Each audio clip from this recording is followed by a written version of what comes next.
Hello, hello, bienvenue sur le podcast Pro et Serein, où nous pensons que les techniques qui facilitent la vie pro et perso devraient être connues du plus grand nombre. Nous testons et validons pour vous ce qui, selon nous, marche le mieux, pour vous permettre de vivre votre vie selon vos propres termes. Dans cet épisode aujourd'hui, je suis accompagné de deux personnes qui ne sont pas mes comparses habituels. Aujourd'hui, donc, je serai avec Valérie Bogart et Carole Cesareo, deux expertes en créativité, qui ont mis au point une méthode d'accompagnement originale qui combine leur savoir-faire de coach, d'artiste et de manager pour aider leurs clients à favoriser le bien-être au travail, la cohésion d'équipe et développer les potentiels de chacun par la créativité. Je les reçois aujourd'hui parce qu'elles ont écrit un bouquin qui s'appelle « Libérer sa créativité », 10 séances d'auto-coaching pour trouver des idées et révéler son potentiel aux éditions Vuibert, et nous allons donc parler créativité. Bonjour Valérie, bonjour Carole. Bonjour Romain. Et merci de m'accorder votre temps pour discuter de créativité. Voilà, j'aimerais savoir qu'est-ce qu'on peut dire sur la créativité finalement, la créativité même en général et puis en entreprise, dans nos vies tous les jours finalement, puisque si je vois dans le livre il y a pas mal d'exemples. Alors il y a des exemples d'un peu tous les champs. Il y a aussi des exemples effectivement dans l'entreprise, et je pense que c'est bien de voir déjà, mais je vais vous laisser parler parce que c'est vous les pros après tout. Ça serait quoi déjà une définition de la créativité? Parce que j'ai peur que la créativité soit un peu un mot valise. On a un peu l'impression qu'on parle tous de la même chose, mais j'aimerais bien, je pense que ça peut être une bonne idée de se dire voilà. Alors, qu'entendez-vous par créativité? Qui se lance? En fait, j'y vais. Allez-y Valérie. On s'est rendu compte dans une étude qu'une personne sur deux voudrait être plus créative. Donc ça nous a vraiment interpellé cette idée-là de la moitié des gens s'estimeraient non créatifs. Et en fait, ça veut dire quoi être créatif? C'est vraiment la bonne question. Être créatif, c'est apporter une solution nouvelle à une problématique. Donc ça s'applique vraiment au quotidien, comme à l'univers professionnel. Et nous, on est convaincus, nous et plus largement tous les gens qui s'intéressent à ce sujet, qu'au final, tout le monde est créatif. On est tous créatifs. Donc le propos du livre, c'était vraiment venir libérer sa créativité, réveiller cette créativité qui a tendance parfois, pour certains, plus à sommeiller. Donc c'était vraiment ça l'objectif en fait du livre. Oui, Carole. Il y a aussi une autre motivation chez nous à parler de créativité, c'est que depuis plus de 6 ans, avec Valérie, on accompagne des entrepreneurs, des managers, des équipes en entreprise. Et là, on s'aperçoit qu'il y a beaucoup d'idées reçues déjà sur la créativité. Il y a beaucoup de blocages. Donc, on s'autorise pas, en fait, à partir dans cette voie. On voit pas forcément spontanément l'intérêt, ou les bénéfices. Et pourtant, chaque fois qu'on a été là avec des approches plus créatives, plus collaboratives, en accompagnant, en fait, des personnes à oser, à aller vraiment réveiller, faire tous ces petits ponts vers l'inconscient, réveiller un peu toutes les aspirations profondes, tous les talents en eux, on arrive à des choses formidables, que ce soit seul ou en équipe. Donc c'est aussi l'envie pour nous de partager finalement le fruit de notre expérience et de présenter ce sujet sous différents angles, parce que comme disait Valérie, il y a plein de moments dans nos vies où ça va nous intéresser. Mais qu'est-ce qui vous a poussé à le faire finalement? À quel moment vous vous êtes dit tiens, on a besoin de créativité en entreprise? Je dirais qu'on se l'est dit assez vite, et comme a dit Carole, c'est un parcours qu'on poursuit toutes les deux déjà depuis 6 ans dans le milieu de l'entreprise. Ce qui nous a donné envie d'écrire le livre, c'est qu'on commençait à avoir vraiment beaucoup de matière, beaucoup de témoignages, beaucoup d'expériences clients, et quand même souvent les mêmes problématiques qui revenaient. On s'est dit c'est dommage de pas pouvoir aider plus de monde finalement, à libérer cette créativité et à déjà, comme a dit Carole, prendre confiance en soi. C'est vraiment le postulat de base, la confiance. Une fois que la confiance elle est là, assez vite en fait, on peut progresser.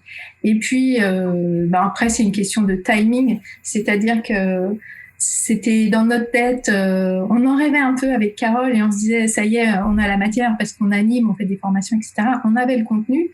Et puis, bizarrement, le monde s'est mis sur pause pendant quelques mois. Et donc, ça a été pour nous l'occasion de finalement rebondir sur ce qui était un défi à un moment donné. Et on a su saisir, je pense, un peu la balle au bon aussi pour faire de cette problématique qui était un ralentissement de l'activité, finalement pour nous une opportunité de se poser et d'écrire ce livre. Vous avez utilisé créativement finalement ce temps disponible. Ouais, c'est ça. Alors, il y a des mots super intéressants. Vous venez de parler de confiance. J'ai entendu ça chez vous, Valérie, et chez Carole, j'ai entendu l'intuition aussi. Je vois bien. Est-ce que vous pourriez, élaborer un peu sur ce truc-là? Moi, j'ai mon idée, mais je vais vous laisser parler. La confiance, déjà, c'est le point de départ pour s'autoriser à laisser cette créativité s'exprimer. Parce que si on part du principe qu'on n'est pas créatif, par exemple, on va à un moment donné, on s'interdit en fait certaines choses, on s'interdit de cultiver tous ces talents. Donc, à partir du moment où on comprend que la question c'est pas suis-je créatif ou pas, mais plutôt quel créatif suis-je, et qu'on a tous ces potentiels, qu'ils peuvent s'exprimer différemment, là, on peut déjà laisser toute notre singularité s'exprimer. Alors après, il y a plein de façons de faire, mais déjà il y a cette idée de dire c'est pas, il y a plein de voies possibles et on a tous en nous sous différentes formes. Certains peuvent avoir par exemple une créativité un peu foisonnante, comme ça, c'est 100 000 idées à la minute, une capacité à faire énormément de liens et à créer, à innover sans arrêt, un peu à la Léonard de Vinci, qui est très touche à tout comme ça, qui part d'un sujet à l'autre. D'autres vont être peut-être plus analytiques, à la façon d'un Einstein, par exemple, qui dit que pour lui, le plus important, c'est de passer 95% sur le problème et que les 5% restants, ça y est, la solution émerge. Voilà, c'est encore une autre façon d'aborder les choses. Après, ça peut être quelqu'un plus à la Thomas Edison, par exemple, qui est un vrai développeur, un testeur, qui est vraiment, on peut dire, c'est les prémices du test and learn. Voilà, lui, en fait, il passe par l'expérience. Il teste, il dépose des brevets, il recommence et il dépose plus de 1000 brevets avant d'arriver à l'ampoule. Voilà. Ou alors Alexandre le Grand qui se lance dans l'action de suite, pour avancer. Donc tout ça, on voit que c'est dans tous ces profils-là de la créativité, il y en a. Simplement, elle s'exprime différemment. Donc à partir du moment où on se fait confiance là-dessus, déjà, il y a beaucoup de portes qui s'ouvrent. Ok. Du coup, vous m'avez cité 4 types de créatifs. On les retrouve dans le bouquin d'ailleurs. Je me rappelle, j'ai pas noté les noms exactement, mais je sais qu'on les trouve dans le bouquin. Et donc ça veut dire qu'on peut finalement être créatif et logique. Et si je reviens sur l'intuition, parce que souvent on se dit créativité c'est de l'intuition. Moi j'entendais pas mal ça quand j'étais comédien. C'était de toute façon c'est là, ça foisonne, c'est à l'intérieur et puis voilà. Mais est-ce qu'on peut effectivement juste dire c'est peut-être pas le même genre de créativité. Moi j'ai une créativité peut-être plus logique. J'ai besoin je vais être créatif dans le cadre finalement. Et je vais prendre mon chemin A et puis après j'aurai mon chemin B. Et après, puisque j'ai mon B maintenant, j'ai plusieurs possibilités. Je vais être créatif dans les possibilités qui s'ouvrent à moi, mais je vais en choisir une et je vais suivre. Ça serait ça la créativité logique? J'explore, hein. Oui, pour moi, les deux sont pas du tout antinomiques. Et justement, c'est chouette aussi que vous posiez la question, parce que ça fait partie un peu des idées reçues. La plupart des gens associent créativité avec talent artistique ou pratique artistique, etc. Or, quand on a fait le point tout à l'heure sur la définition, je ne vous ai pas parlé d'art, j'ai vraiment parlé de trouver de nouvelles idées pour répondre à des problématiques, etc. Donc, ça peut rester très conceptuel. Donc, il y a des gens qui vont rester, comme disait Carole, dans le niveau des idées. Il y a des gens qui vont être beaucoup plus les mains en action, qui vont donner vie à ces idées-là, qui vont concrétiser, qui vont faire des objets. Et donc, c'est vrai que là, il y a possibilité d'être à la fois créatif et à la fois très logique. Et en fait, d'ailleurs, ça fait partie aussi des outils. On va parler un peu, je pense, d'outils derrière, mais d'outils justement pour faire de son cerveau un allié, pour stimuler cette créativité. Parce que la créativité, c'est un muscle. Et donc, c'est comme tout, ça demande à à se développer, à être stimulé, à s'entraîner. Si demain vous me dites tiens, j'ai envie d'aller courir un marathon, en fait, vous n'allez pas courir un marathon demain. Vous allez prendre quelques mois pour vous entraîner. Vous allez commencer par aller peut-être acheter déjà les bonnes chaussures, courir 5 km, etc. C'est un peu la même chose avec cette histoire de créativité. C'est pas je claque des doigts et tiens, il me faudrait l'idée géniale là qui arrive maintenant. Ça va se faire progressivement en fait. On va venir stimuler son cerveau grâce à des approches qui permettent justement de tracer de nouveaux sillons. Et c'est là où on est ravis que les neurosciences existent et qu'elles nous montrent que justement on a cette possibilité à tout âge, c'est pas réservé aux plus jeunes d'entre nous, de progresser et d'améliorer cette plasticité cérébrale pour faire place, on va dire, à plus d'imagination dans nos vies. Parce que je pense que le côté logique, il est déjà bien ancré avec le style d'éducation qu'on peut avoir. Oui, les process qu'on peut avoir à tout âge, Carole? Il y a aussi une autre idée dans cette idée de profil, un petit peu, du fait qu'on peut être tous créatifs à notre façon. C'est que on a besoin en fait de tous ces profils pour créer, pour avancer. Et donc c'est intéressant de savoir, de se connaître aussi, de connaître un peu ses préférences créatives, de connaître les domaines qui nous portent plus ou dans lesquels on a plus d'appétence, pour aussi s'entourer de profils complémentaires. C'est ce qui fait que par exemple Valérie et moi on travaille bien ensemble, on a des profils assez différents et complémentaires et c'est ce qu'on apprécie parce qu'on se stimule, on se complète, on se challenge et ça souvent c'est pour ça qu'on conseille aussi de passer par une phase un peu de découverte de soi. Parce que on peut peut-être spontanément se dire je suis plutôt câblé de telle ou telle façon, mais en faisant quand même ce travail-là, ça permet de connaître aussi ses limites, de savoir d'aller déjà en sachant ce qui nous porte, ce qui nous anime, on va aussi être plus épanoui. On va on va exceller dans des domaines qui nous plaisent en général.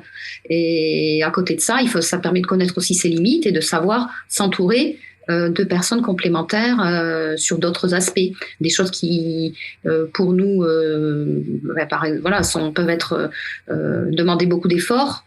Je sais pas, par exemple, faire de l'administratif.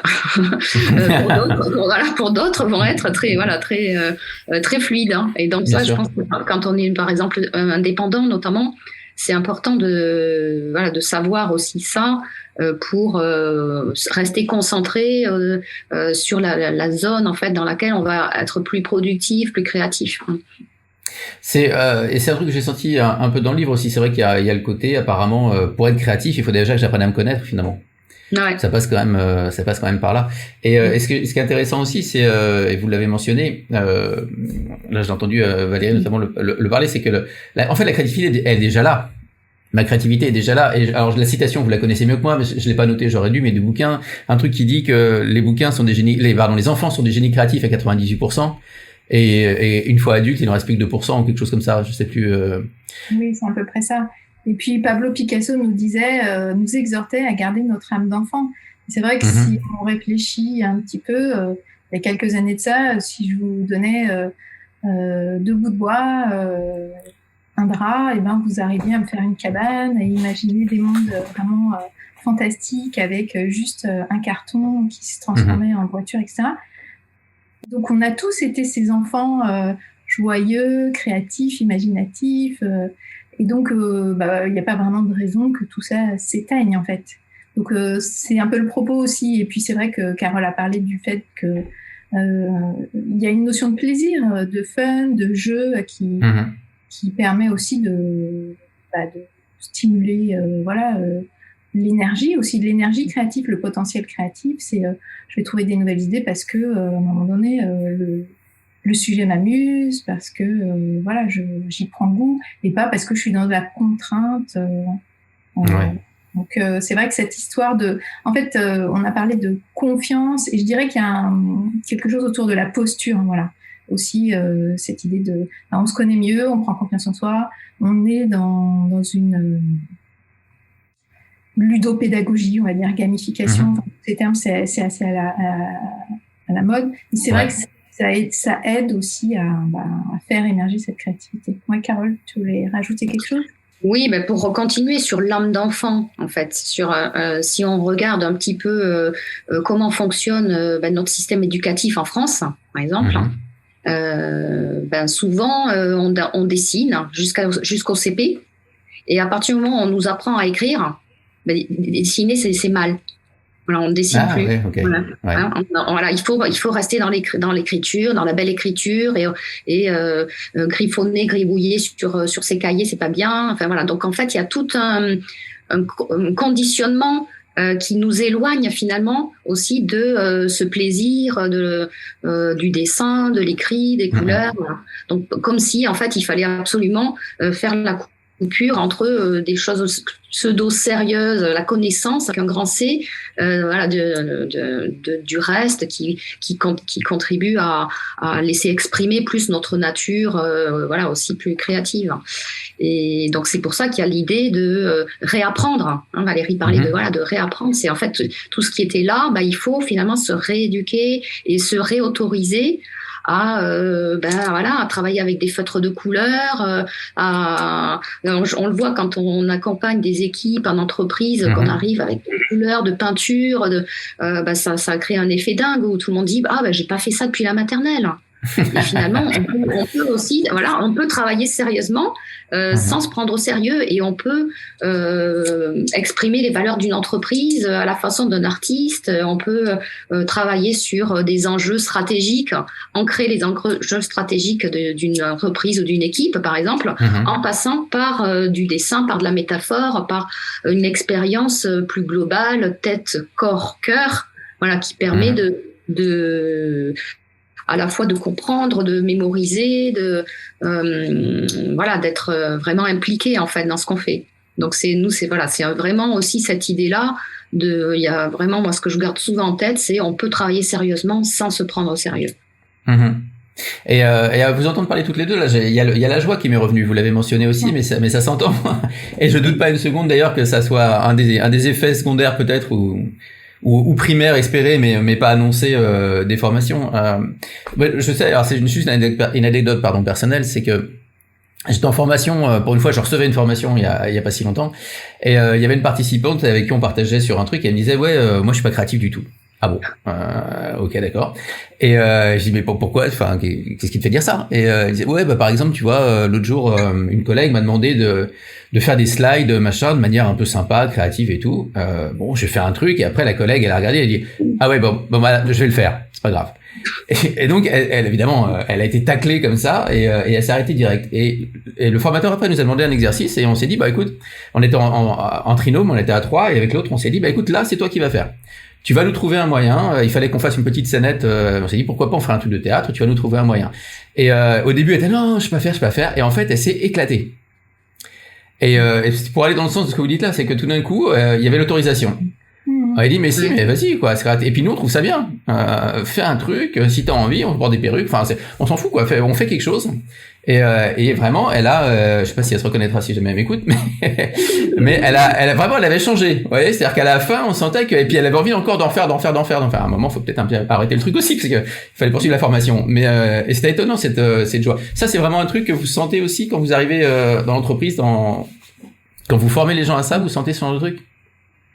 Bah oui, c'est énorme quand le déclic qui se fait, quand les gens commencent à faire la bascule et se dire je me fais confiance, je me lance. Il y a quelque chose autour de l'audace, vraiment. Ouais, c'est ça. On associe aussi beaucoup créativité avec audace. Et aujourd'hui, en fait, on est dans un monde en changement perpétuel. Donc pour nous, c'est en plus un enjeu majeur. Enfin, pour nous et pour le World Economic Forum nous dit que dans pour les compétences du 21e siècle, la créativité fait partie des compétences clés. Donc c'est devenu quasi vital en fait d'innover, de s'adapter, de rester flexible. Et c'est vrai que de rester un peu campé sur ces vieilles habitudes, c'est pas ça qui va faire progresser. Donc quand on commence à lâcher prise, à s'autoriser, à aller explorer ces chemins de traverse, il y a beaucoup de joie, ouais. C'est fou quoi, les idées qui émergent. les idées les plus farfelues. Enfin, c'est ça. Aujourd'hui, si je vous dis voiture électrique, vous dites ouais, ok. Il y a 15 ans, je pense que quand on avait appliqué les deux mots, ça semblait complètement ubuesque. Et pour moi, c'est super encourageant aussi de se dire, ça donne beaucoup d'espoir en fait par rapport à tout ce qu'on vit en ce moment. Yes. Oui, Carole, vous vouliez ajouter quelque chose? Oui, alors juste pour compléter aussi sur cette idée de audace, d'accompagner à oser. Voilà, c'est vraiment ce qu'on voit et ce qu'on accompagne au quotidien. Il y a aussi l'idée d'accepter que si on se lance dans un processus créatif, il y aura aussi à un moment donné des échecs. Et c'est aussi l'idée de changer le regard sur l'échec. Se dire, OK, on va essayer des choses. Ça marchera pas à tous les coups, mais à chaque fois, on apprendra et on continuera. Voilà. Et ça, pour le coup, avec Valérie, on s'est connus aux États-Unis. Donc, on a vraiment, toutes les deux, on a été aussi complètement baignés là-dedans, dans cet autre regard qu'ont les Américains sur l'échec. Ou à un moment donné, c'est juste, c'est une étape et au contraire, par exemple, aux États-Unis, on va faire plus confiance à un entrepreneur qui aura déjà échoué. On va plus facilement lui prêter de l'argent s'il a déjà une expérience entrepreneuriale en ayant échoué que si c'est un premier primo-entrepreneur. Ce qui, quand on en parle en France, ça paraît dingue. Et pourtant, c'est baigné de bon sens parce que effectivement, on apprend de tout ça aussi. Donc donc c'est pour ça que créer quand on voit nous ce déclic dans les personnes qu'on accompagne, c'est l'idée que quand on crée un peu cet espace un peu de liberté où on accompagne, on les aide à oser, à se lancer, à faire le premier pas, là, ok, il y a plein de choses qui se déclenchent et on peut se louper et so what, voilà, c'est pas. Ouais, parce que je crois qu'il n'y a pas si longtemps encore, les entrepreneurs qui avaient planté une entreprise étaient inscrits à un fichier et les banques. France, oui, pour les ouais, ça n'existe plus, mais ça fait pas si longtemps. Ouais. Du coup, j'aimerais bien aller sur le terrain parce que là, je l'ai entendu 2-3 fois à demi-mot de la contrainte, en fait. Parce que on prend souvent, et moi j'ai des expériences que j'ai peut-être, je sais pas si je les partage avant de vous faire parler ou après de vous inviter à parler. Allez, je vais la partager avant. Il y a deux choses. Donc moi j'ai été comédien, vous le savez peut-être. J'ai fait aussi pas mal de musique, et en musique il y a le jazz notamment. Ouais, et si vous voulez, en jazz on peut être créatif, c'est la musique de la créativité, mais on est créatif parce qu'on a un cadre. Ouais, c'est-à-dire qu'on a une grille d'accords, il faut respecter la grille d'accords, et puis suivant les différents types de jazz, vous avez différents degrés de liberté par rapport à ça. Mais c'est jamais dans rien, finalement. C'est quoi votre, comment vous pouvez élaborer là-dessus? Est-ce que je veux dire, est-ce qu'on peut être créatif dans le rien, ou est-ce qu'il faut nécessairement avoir un cadre, une routine, une contrainte, quelque chose? Je pense que un cadre et un peu de méthode aide paradoxalement à sortir du cadre. Okay.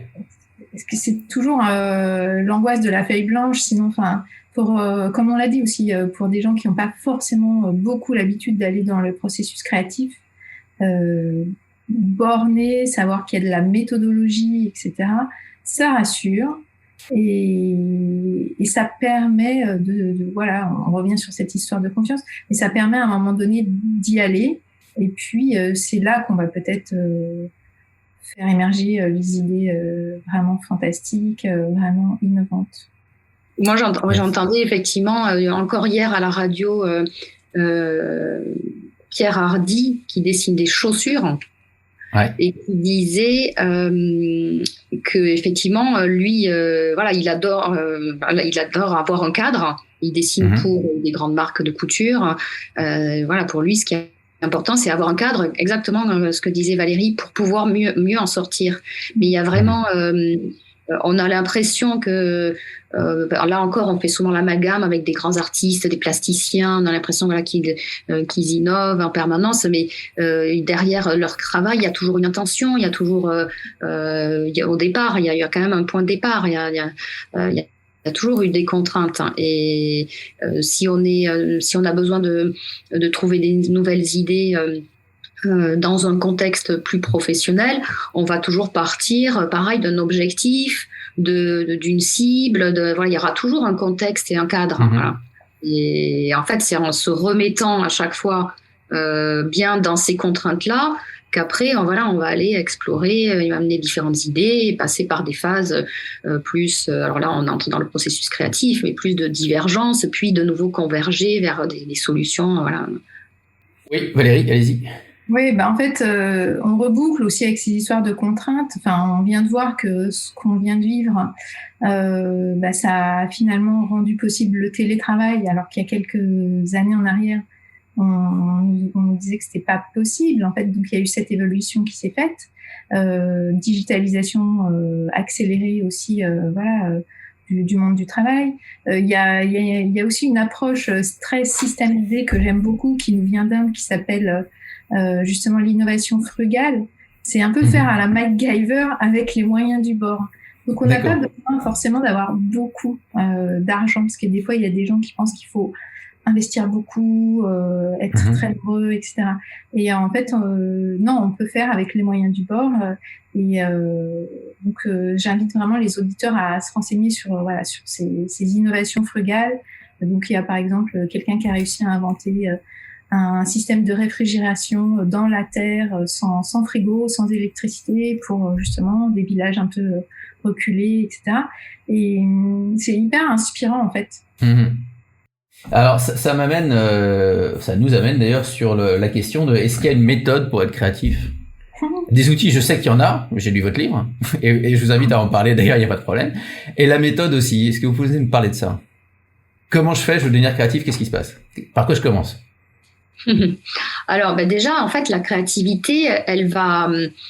ça va être la capacité à un moment donné de faire des liens entre différentes idées.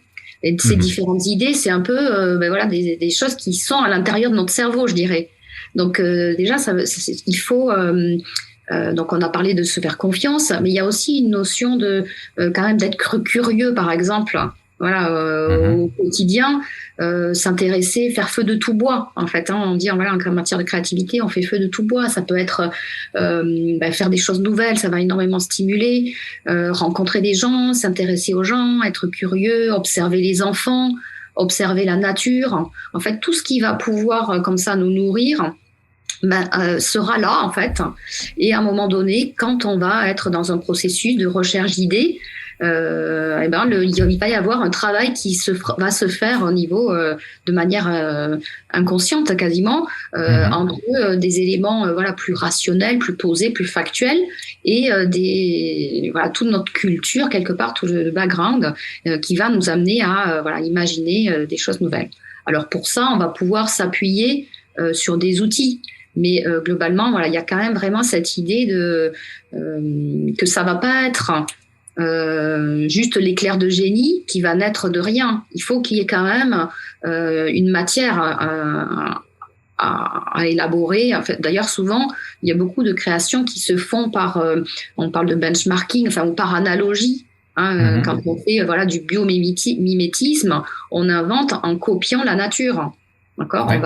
On invente par exemple le velcro à partir du constat que certaines plantes s'accrochent sur le bas des pantalons des chiens, et que derrière on se dit il y a la possibilité de faire s'agripper de matière, d'accord. Donc c'est aussi c'est comme ça, ce côté regard curieux, changer le regard sur le monde. Alors là encore, on reboucle aussi avec les enfants, parce que quand on regarde, si on observe les enfants jouer, on voit que ils ont plein d'idées comme ça, et ça peut nous aussi nous inspirer en fait. Ça peut peut-être être un tips, un conseil, c'est en fait faire appel de temps en temps, quand on cherche des nouvelles idées, à un espèce de consultant virtuel, en se disant donc Carole a cité les enfants, si vous n'avez pas un enfant de 5 ans sous la main, vous pouvez vous dire... Empruntez-le. Si j'étais un enfant de 5 ans, ou s'il y avait un enfant de 5 ans dans la pièce, qu'est-ce qu'il dirait? Qu'est-ce qu'il penserait de la situation? S'il y avait un martien, s'il y avait Lady Gaga, En fait, c'est l'idée de déplacer, par rapport à sa propre pensée, à ses propres habitudes, pour regarder avec un peu un œil nouveau. Comme disait Carole, les analogies, on se déplace dans d'autres domaines. Ça, en général, c'est assez fort, assez puissant. Ouais, ok, donc curiosité, observation, je retiens ça. Ouais. Qui serait la phase numéro 1, quoi. J'ai un souci, je vais commencer à m'interroger sur comment quelque chose ou quelqu'un d'autre ferait, quoi. Exactement, parce que en gros, la marmite, il faut un peu la remplir, quoi. Il faut la nourrir. Ouais. Il faut la nourrir et on ne sait pas à l'avance qu'est-ce qui va être utile, ou quelle association on va avoir besoin, et on peut avoir l'impression justement un peu de passer du coq à l'âne, mais c'est ça qui est intéressant. Donc au début, c'est vrai que ça peut paraître un peu étrange de se dire bon, allez, ok, je suis curieux. Oui, c'est ça. Je prends du temps pour moi. Enfin, même nous, on en rigole avec Carole, mais moi, j'essaye de garder du temps pour moi dans la semaine pour regarder des reportages, aller visiter des musées. Enfin, il y a toujours cette idée de se nourrir, en fait, de l'autre, de la rencontre avec d'autres cultures, etc. Sans savoir à l'avance à quoi ça va servir. Il faut accepter ça aussi, je pense. Ok, se dire, ouais, je prends. Ça servira peut-être à rien, ça servira peut-être à quelque chose.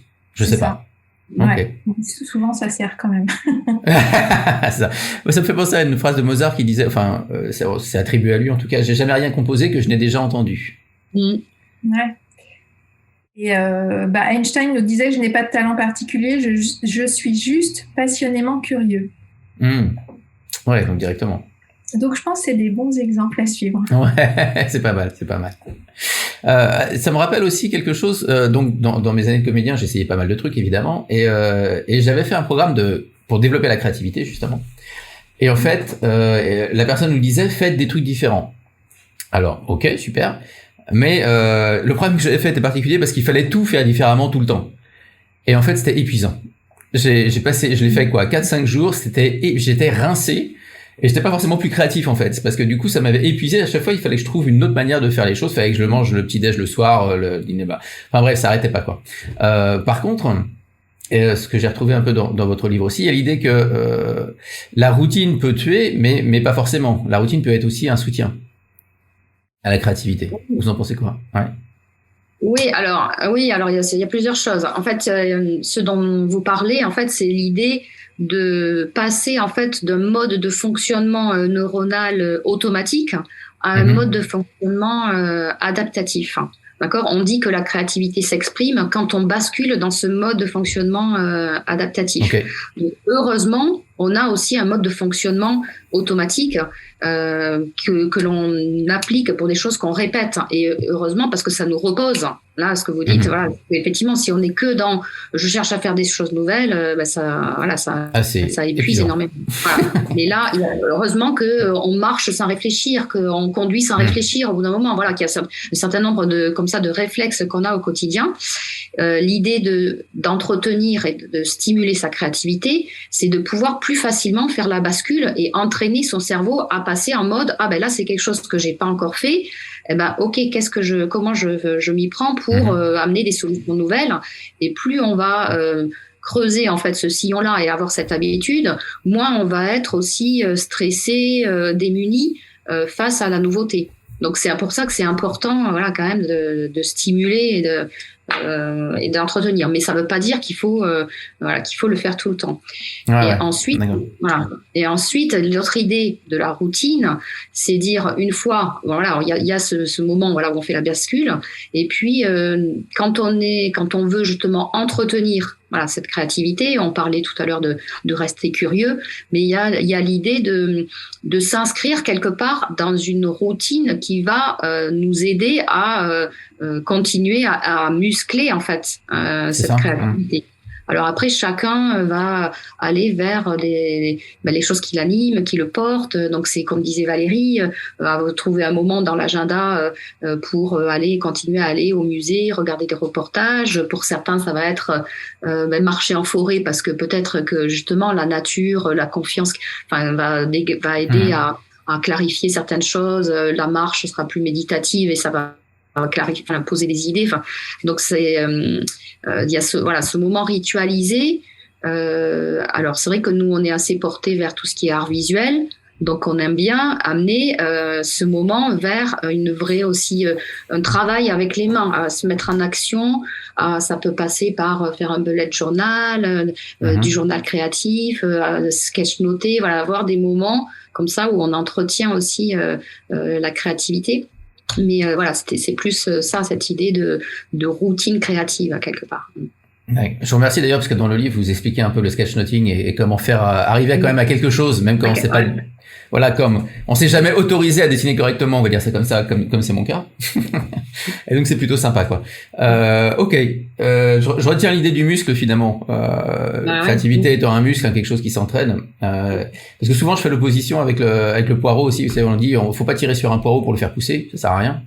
Mais la créativité, on est plutôt sur effectivement sur l'idée du muscle, c'est-à-dire quelque chose qu'il faut stimuler pour que ça fonctionne de mieux en mieux.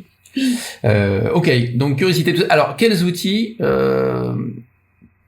quelqu'un qui se dirait voilà, j'ai un problème à résoudre, qu'est-ce que vous lui conseilleriez, si c'est possible de répondre à la question d'ailleurs, de faire là de but en blanc. Alors la personne s'est dit ouais ça y est, je suis allé dans la nature, j'ai observé, j'ai machin.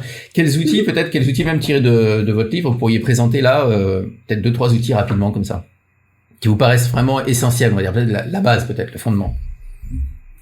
Moi j'aime beaucoup la carte mentale. Et pour l'avoir quand même présenté depuis de nombreuses années aussi, je me rends compte qu'on soit en solo, en individuel ou en collectif, c'est vraiment une approche qui aide pas mal de gens. Et justement, on rebondit sur ce que vous venez de dire, un peu le côté pensée visuelle, associer des mots-clés, des images. On est à la fois sur l'intuition et la logique. Et le fait de poser les éléments à plat sur la carte avec des couleurs, etc., ça permet à pas mal de gens de stimuler leur créativité, mais aussi de prendre du recul, en fait, justement par rapport à une problématique. Ils vont pouvoir faire une espèce de 360 sur qui sont les parties prenantes, combien ça va me coûter, enfin voilà, un peu se poser plein de questions. Et il y a ce côté aussi derrière... je peux mieux m'organiser avec des outils créatifs qui, on va dire, peut-être de but en blanc, semblent pas très logiques, mais qui, au final, fonctionnent beaucoup. Et donc, nous, on recommande la carte mentale. Déjà poser un peu les premiers éléments. Et alors, en groupe, c'est vraiment super parce que là, on travaille sur le rebond avec les idées des uns et des autres. C'est-à-dire que quand une personne commence à émettre une idée, ça fait penser justement un peu, comme on disait tout à l'heure avec notre espèce de marmite, voilà. On travaille par rebond en disant ah oui, mais t'as pensé à ci, mais t'as pensé à ça. Et là, on élargit vraiment le champ des possibles. On vient ouvrir plein de portes. Donc ça, c'est vraiment super. Et les cartes mentales, on peut en faire type dessin à la main, etc. Mais maintenant, il y a même aussi des logiciels. Et c'est pas compliqué, où on peut travailler comme ça en réseau, à distance, avec ses collaborateurs. Alors ça me fait penser à autre chose, c'est pour le coup, je sais pas, vous vouliez ajouter quelque chose, Carole, non ? Non, c'était voilà. Okay. Je me demandais en fait si l'idée de carte mentale c'était connue par tous. Hein. C'est en fait, je pense que voilà, tout le monde a dû voir, mais c'est en fait une façon de présenter un sujet de manière visuelle, avec le sujet positionné au centre et une arborescence autour. Avec des idées principales associées à ce sujet et des idées secondaires. Et voilà, donc effectivement, c'est un des outils qui peuvent être faits pour soi, pour s'organiser, mais aussi à plusieurs pour en un temps réduit trouver des idées et en faire une synthèse, mais aussi voilà, pour amener justement en créativité, pour ramener plein d'idées nouvelles en rebond, comme disait Valérie. Oui. On a fait un podcast ou deux d'ailleurs sur la carte mentale. C'est un outil qu'on aime bien chez Pro et Serein aussi. Ah oui. Vous faites des formations en entreprise. Juste pour avoir une idée, sans déflorer le contenu de la formation, vous diriez est-ce qu'il y a un intérêt, quand est-ce qu'on fait vraiment appel à vous pour et quelle va être la chose qu'on va retirer de vos formations? Alors, déjà, en fait, ce qu'on aime bien, c'est aussi s'adapter aux problématiques de nos clients. Donc adapté, il y a une trame et on passe souvent par cette phase de, comme on le disait dans l'interview, de se faire confiance, voilà, découvrir, comprendre comment peuvent venir les idées, découvrir, et puis après découvrir des outils, des méthodes en fonction des problématiques des clients, et puis expérimenter, voilà, se lancer, se mettre un peu en situation. Mais il y a toujours, ça peut être, voilà, on a des clients par exemple dans la banque. On voit que même des métiers dans la banque, à tout niveau, aujourd'hui, un manager attend de ses collaborateurs d'être créatifs, d'amener des nouvelles idées, même si on n'est pas au marketing ou à la communication, ou voilà, dans des métiers qui seraient peut-être plus implicitement associés à la créativité. On peut être chef de projet, on peut être contrôleur de gestion et avoir besoin de rationaliser un budget, donc de trouver des façons de faire avec moins, ou avoir une newsletter à sortir pour son service et voilà, devoir accrocher et être assez voilà, visuel et plus bien communiquer ses idées. On peut avoir ça peut être des équipes qui veulent, un manager qui veut arriver à amener ses collaborateurs à travailler plus ensemble, donc ensemble au sein de l'équipe, et aussi par exemple en transverse au sein de l'entreprise, à fédérer d'autres équipes sur des projets.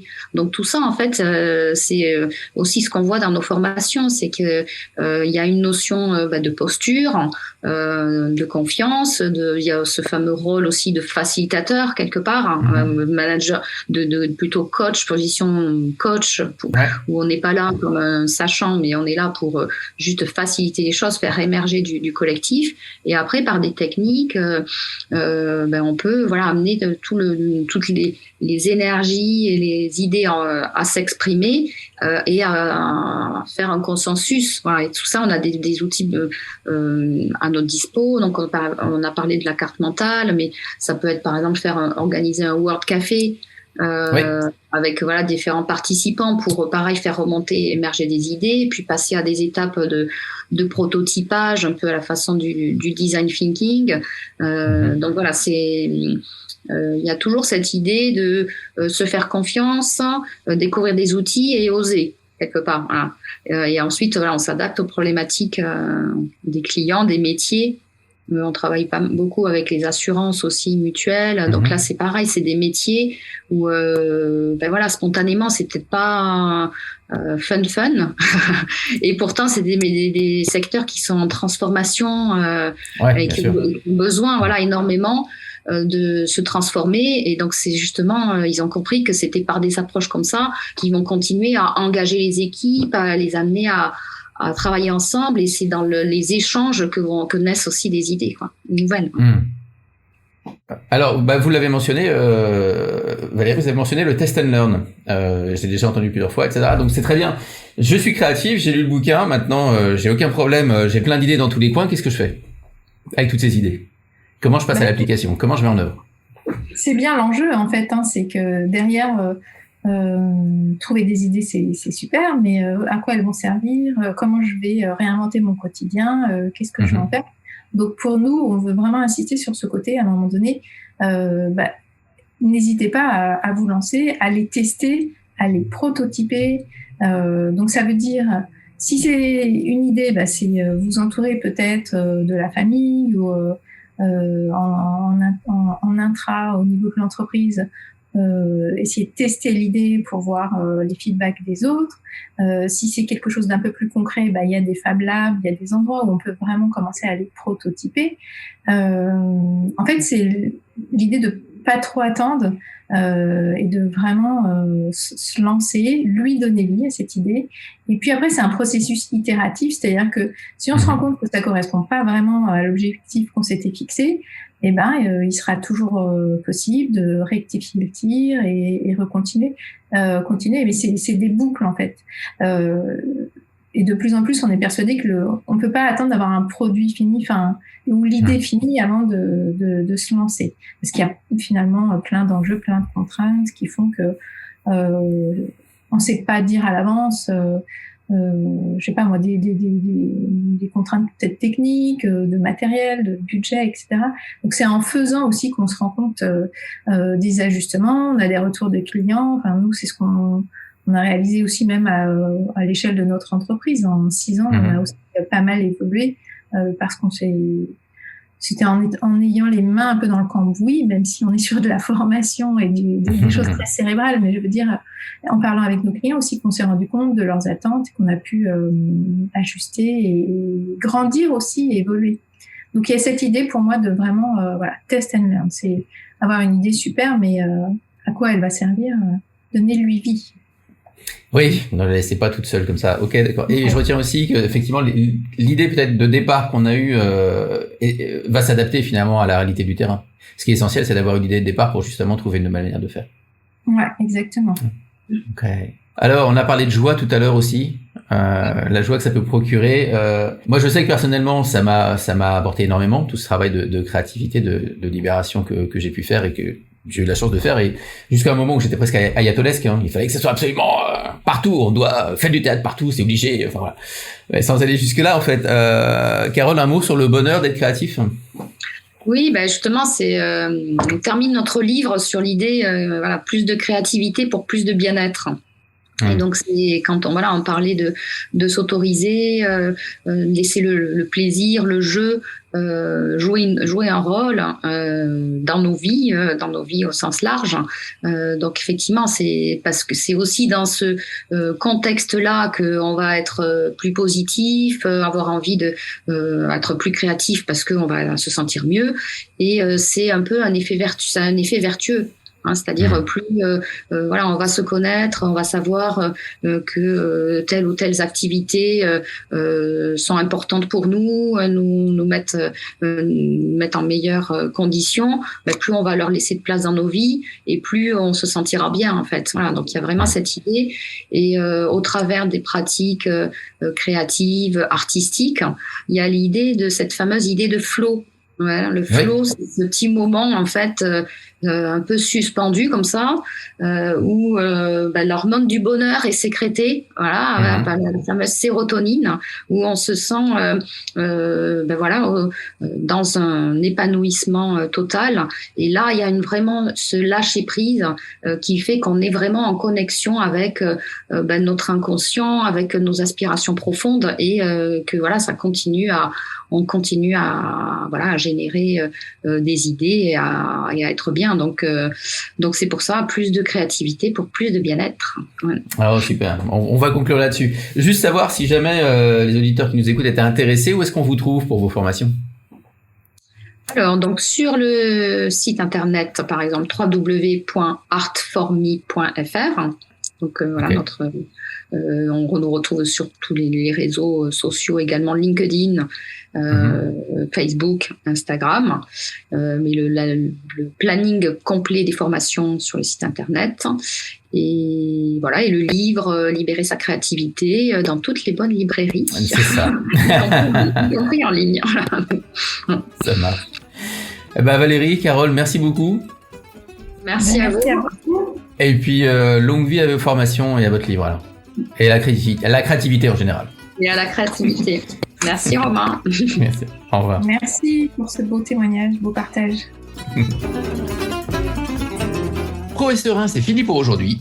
J'espère que l'épisode vous a plu. Si c'est le cas, n'hésitez pas à vous abonner, à en parler autour de vous et pourquoi pas à nous laisser un commentaire, soit sur votre plateforme préférée, soit même sur le forum du site www.proetserein.com, qui est en accès libre à la lecture.